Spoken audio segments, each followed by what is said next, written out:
सभी साथियों को मेरा नमस्कार, स्वागत है आप सबका आज 18 फरवरी के इंडियन एक्सप्रेस एनालिसिस में। तो आइए शुरू करते हैं आज का एक्सप्रेस एनालिसिस बिना किसी देरी के। पहले पेज पे खबर आती है नए इलेक्शन कमिश्नर साहब चुने जाने वाले हैं। तो election commissioner Ganesh Kumar, new poll panel chief, LOP files decent.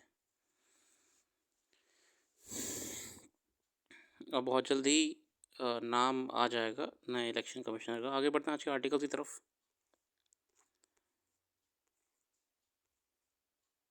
Folk in the road, Trump moves on Ukraine mark a sharp break from the past US approach and aligning deepening divisions with Europe.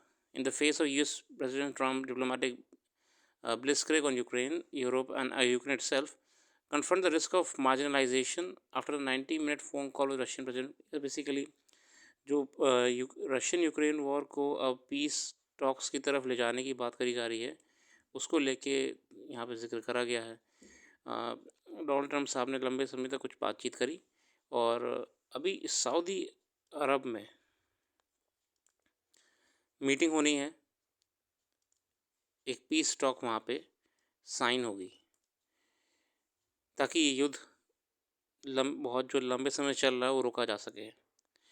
By all accounts, Trump administration appears intent on getting along with the Kremlin, and resulting diplomatic dissonance between US and Europe over Ukraine suggests that the West will remain a house divided in the near future. Russia currently occupies over a fifth of the Ukraine and insists Kyiv cede this land, which would eventually be rendered permanently neutral. US Defense Sec Pete Hegseth appeared to echo his stance last week at NATO headquarters in Brussels and dismissed a return to Ukraine's pre-2014 borders as unrealistic. अच्छा, बात ये हुई, चलिए war ख़त्म हो जाएगा, शांति हो जाएगी। तो हम जानते हैं कि रशिया ने इन्वेजन करा था। इन्वेजन का मतलब क्या हो गया कि जो यूक्रेन के कई शहर थे उस पर कब्ज़ा करके उन्हें अपने मैप में ले आया है, ऑक्यूपाई कर चुका है। तो क्या वॉर से पहले वाला ही स्टेटस को मेंटेन रहेगा या फिर जो एरियाज रशिया कैप्चर कर चुका है वो रशिया के हो जाएंगे, यूक्रेन के मैप से हट जाएंगे? तो इसको लेके जेडी वैंस जो कि वाइस प्रेसिडेंट हैं यूएस में, उन्होंने क्लियर कर दिया है कि देखिए अब वो वापस लेना तो बहुत दूर की बात है, तो हम उन्हें न्यूट्रल स्टेट के रूप में मानेंगे, न्यूट्रल ऑक्यूपेशंस के रूप में मानेंगे, मगर वापस लेने की कोई बात ही नहीं है। तो यूक्रेन के पास ये ऑप्शन तो बंद हो चुका है कि वो ये कह सके कि जो मेरे एरियाज आपने कैप्चर करे हैं वो आप हमें वापस दीजिए। Trump has even gone to say that Ukraine be may be Russian one day. Alarmed by the US President's unilateral moves, Europe is unlikely to give in easily. The emergency summit, अच्छा यही सब जो meeting चल रही थी, अचानक से US ने समझौते करने की बात कह दी और रशिया के साथ यूक्रेन के बीच में ये युद्ध रोकने का पहल शुरू करी है। यूक्रेन बिल्कुल हक्का बक्का हो गया,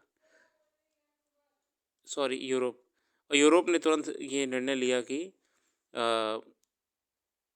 तुरंत एक इमरजेंसी मीटिंग बुलाई इस चीज़ को लेके कि कैसे इस क्षेत्र में कोई भी परिवर्तन आए, उसका निर्णय यूरोप के साथ नहीं लिया जा रहा है, ईयू के साथ। ये चिंताजनक है। तो वह मीटिंग भी हुई, emergency summit meeting. Recent visit to US, prime minister Narendra Modi said India is not neutral, India is siding with peace. बाकी इंडिया का तुम जानते ही हैं कि डिप्लोमेटिक स्टैंड क्या रहा है। ओवरऑल अच्छा आर्टिकल है।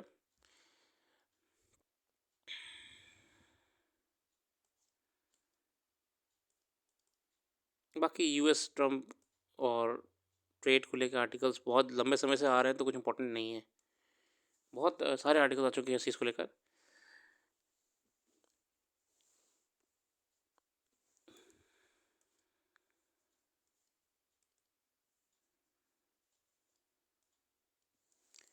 बॉर्बन का जिक्र हो रहा है, बिस्किट का नहीं। Department of Revenue last week slashed total tariff on bourbon from 150% to 100%, meaning that popular American whiskey such as Woodford Reserve, Marcus Mark and Evan Williams are likely to become cheaper. अब US की जो whisky और alcohol beverages हैं वो आपको India में सस्ती मिलेंगी कि भारत सरकार ने उन पर टैरिफ्स कम कर दिए हैं।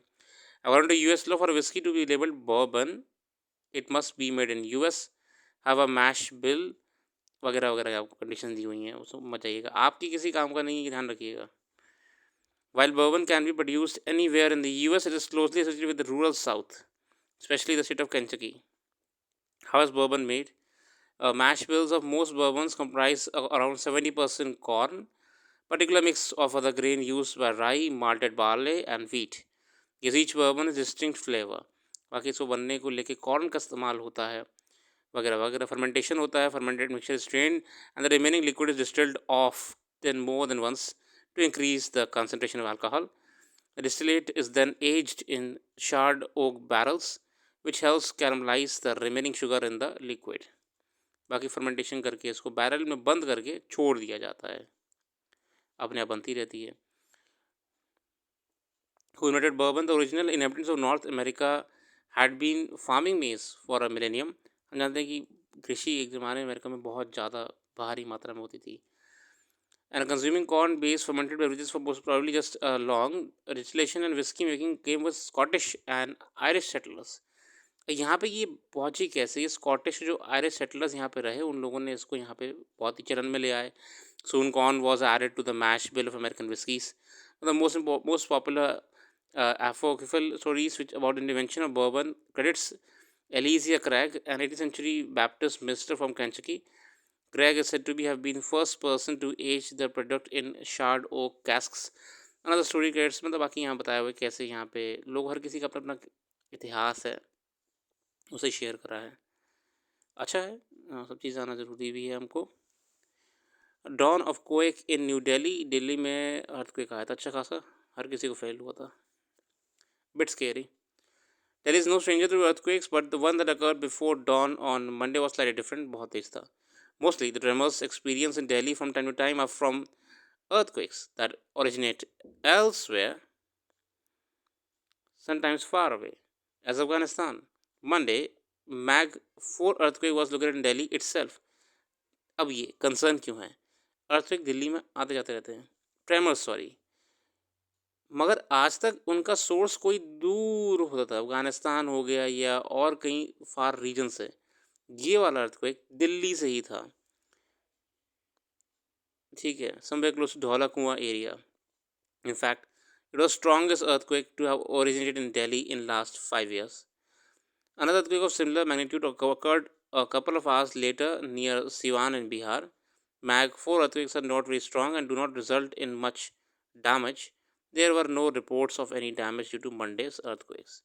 Seismic activities in Delhi. Delhi lies in seismically active area. Delhi एक seismic zone में आता है अपने आप में. In last 5 years, areas around Delhi have produced several small earthquakes with magnitude ranging between 2 and 3 or lower. There are barely noticed except by seismometers. यहाँ पे zone 4 पड़ता है दिल्ली. हम जानते हैं कि अर्थक्वेक के जोन्स बांटे हुए हैं 1 2 3 4 5 और टू बी करेक्ट एक जोन हटा भी दिया गया है. Zone 4 includes areas that are expected to experience 8 level intensity during an earthquake. The Medvedev-Sofuna Karnik scale is a measure of intensity rather than strength. ये भी अब आप देखिए आपके लिए एक नया एक इंस्ट्रूमेंट निकल के आ रहा है, MSK.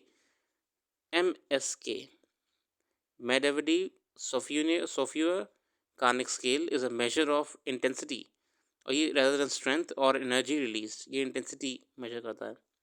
Simply put, MSK scale measures the susceptibility of an area to an earthquake based on local geology and other factors. तो MSK scale आपको important है जानने के लिए आ सकता है.